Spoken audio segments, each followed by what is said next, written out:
जो हमारा public grievance redressal की जो स्कीम है या जो पहल है,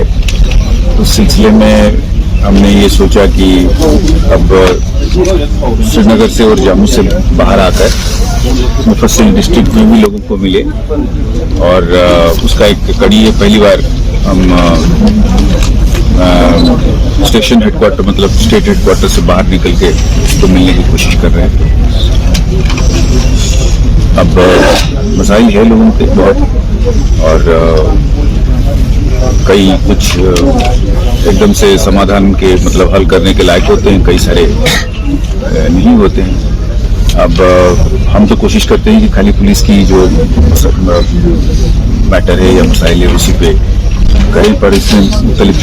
खासकर हमारे उसमें अपने पुलिस के भी परिवार के भी जो लोग होते हैं उनके भी अपने मसाइल होते हैं। हाउसिंग का है, मेडिकल चैलेंजेस की है, बच्चों को पढ़ाने के लिए जगह नहीं है, मार्टियर्स फैमिलीज उनके भी बड़े मसाइल होते हैं। जो सवाल उठाए एसपीओज का, हम इस बात की एहसास है हमें कि एसपीओज जो है हमारे एक अहम हिस्सा है और सना वसाना काम करते हैं और कम तनख्वाह पे करते हैं। हमें इस चीज़ की एहसास है। हम अपने तरीके से जो हमारे अख्तियारात के दायरे में है हम उसको उनका भला करने की कोशिश करते हैं। जैसे हमारी वेलफेयर स्कीम में हम जो पुलिस वालों को जिस तरीके से लोन वगैरह देते हैं तो हमारा सेल्फ कंट्रीब्यूशन होती है, तो उसमें से उनको भी हम उसी पैसे से उनको लोन देते हैं, उनका इलाज के लिए पैसे देते हैं, उनके बच्चों के लिए स्कॉलरशिप्स वगैरह देने की कोशिश करते हैं। और हम ये भी कोशिश करते हैं कि अगर हम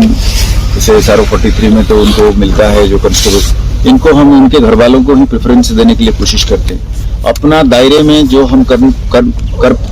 सकते हैं उसको हम करने की कोशिश करते हैं। अब उसके एक इंस्टीट्यूशनल तरीके से उनको और बेनिफिट्स मिले या उनको वो एक सिलसिला है, उस पर हमारी कोशिश हमेशा जारी रहेगी कि उनको किस तरीके से जो उनमें से कम अच्छे काम करते हैं उनको हम किस तरीके से पुलिस में ला सकते हैं, रेगुलर पुलिस में, उसकी हम हमेशा एक कोशिश करते हैं। बीच बीच में करते भी हैं, उसको अमल में भी लाते हैं, पर एक ये अलग से स्कीम है तो एकदम से इसको कन्वर्जन करने का तो गवर्नमेंट का दायरे में आएगा। पर हम इस बात की, हमारे सारे अफसर साहिबान जो है वो इस बात की बड़ी फिक्रमंद है कि एसपीओज को हम अपना के साथ में लेके चले और जो भी हमसे बन पड़ेगा हम उनके लिए करेंगे। बुनियादी बात यह है कि हमें इस चीज़ की गहरी एहसास है और मैं जब अपने अफसरों से बात करता हूँ, आला अफसर साहिबान से बात करता हूँ, मुझे इस बात की खुशी है कि बहुत सारे अफसर बार बार मेरे कान में ये डालते हैं कि सर हम आवाम के बिना चल नहीं सकते, और वो आवाम को प्रोटेक्शन देते हुए, आवाम को अपने साथ रखते हुए और इस चीज़ की माइंड में रखते हुए कि पुलिस एक सर्विस है। yes, और जो कड़ी कार्रवाई है वो आवाम के खिलाफ नहीं है, वो चंद क्रिमिनल लोगों के लिए है जो ना सर इसको जिसमें खलल डालना चाहते हैं उनके खिलाफ है, वो अलग है। उनमें भी हम फर्क करना चाहते हैं कि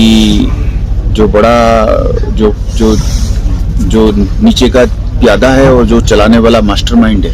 उनके बीच में भी हम फर्क करना चाहते हैं और करते भी हैं। आवाम के लिए ये है कि हम शुक्रगुजार हैं, कई सारी ऐसी चीज़ें हैं जहाँ पे आवाम ने ये बिल्कुल डेमोन्स्ट्रेट किया है एविडेंस के साथ कि साहब मतलब आप अगर ईमानदार हैं, आप अगर नेक नीयत से काम कर रहे हैं तो आपकी अगर छोटी बड़ी कहीं पे आपसे भूल भी हो जाएगी तब भी हम आपको माफ़ करने के लिए तैयार हैं। पर बाशर्त ये है कि आप ईमानदारी से पेश आए। तो आप ये तो आप वाकई में, मेरे तो सारे पुलिस अफसर साहिबान ADG साहब बैठे हुए हैं यहाँ पे, लॉ एंड ऑर्डर और भी आई, तो सब मुझे कहते रहते हैं कि साहब यहाँ पे तो आवाम ऐसी है कि अगर इनके साथ शराफत से और ईमानदारी से पेश आए वो दोगुना चढ़ बढ़ के करते हैं। इस बात के हम शुक्रगुजार हैं आवाम, ये दिल से मैं बोल रहा हूँ, मतलब ये कोई लिप सर्विस नहीं है। तो कुदरती बात है कि इस तरीके की जब रिस्पॉन्स मिलता है आवाम से, हम चाहते हैं कि हम दुगुना जो है हौसले से उनकी मदद करें और गलत को अलग, सही को अलग, बेगुनाह को अलग, गुनहगार को अलग, और इसका फर्क करना सीखें और कदम कदम पर उसी को माइंड में रखते हुए हम अपना पुलिसिंग को अंजाम दें।